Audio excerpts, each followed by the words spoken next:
দর্শক, আপনারা জানেন যে গতকালকে সাবেক সংসদ এবং সঙ্গীত শিল্পী মমতাজকে গ্রেপ্তার করা হয়েছে। গ্রেপ্তার করেছে বাংলাদেশ পুলিশের গোয়েন্দা সংস্থা ডিবি। এখন বিষয়টা হচ্ছে যে আসলে মমতাজকে নিয়ে আমি আওয়ামী লীগ যখন ক্ষমতায় ছিল তখনও তার এমপি হওয়ার বিরোধিতা করেছি বা বিভিন্ন সময় তার বিরুদ্ধে কথা বলেছি। কিন্তু একটা জিনিস হচ্ছে, একজন মানুষ, একটা মেয়ে বা একটা মহিলা যখন গ্রেপ্তার হয়, তার তাকে গ্রেপ্তার করে যখন আদালতে তোলা হয়, আদালতে তোলার পরে যখন তার উপর মব সৃষ্টি হয় বা হচ্ছে গিয়া আপনার আজকে দেখেন যে তাকে যখন আদালতে উঠিয়েছে তখন স্থানীয় বা বিএনপি জামাতের বিভিন্ন নেতাকর্মী তারা তার উপরে আদালতে হামলা চালাইল। এখন বিষয়টা হচ্ছে, আমি যেটা নিয়ে কথা বলতে চাচ্ছি সেটা হচ্ছে, এই যে যে দিন দিন আদালতের হামলা কমছেই না বরং বাড়তেছে, একটা মেয়ে মানুষ বা একটা মহিলা মানুষেরও হচ্ছে গিয়ে তারা ছাড় দিচ্ছেন না। এই যে যে একটা আপনার সাংস্কৃতিক চালু হয়েছে, এই সাংস্কৃতিক কি শেষ হবে?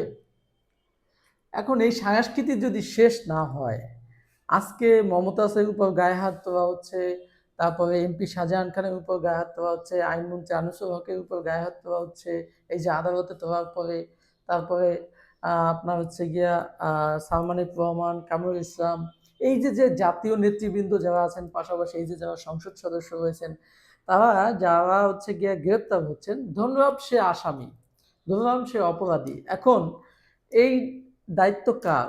একজন আসামি হলেও তিনি কিন্তু তার প্রোটেকশন পাওয়ার অধিকার রাখে এবং আইনগত সহযোগিতা পাওয়ার অধিকার রাখে।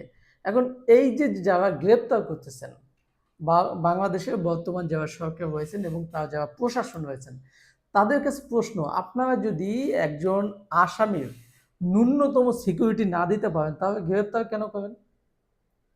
এই যে যে গ্রেপ্তার করতেছে না, মব ক্রিয়েট হচ্ছে, এর যে ধারাবাহিকতা যদি বাংলাদেশে চলতে থাকে, আগামীতে এদের পরিস্থিতি কি হবে বা আপনারা যারা আজকে এদেরকে সহযোগিতা করতেছেন তাদের পরিস্থিতি কি হবে?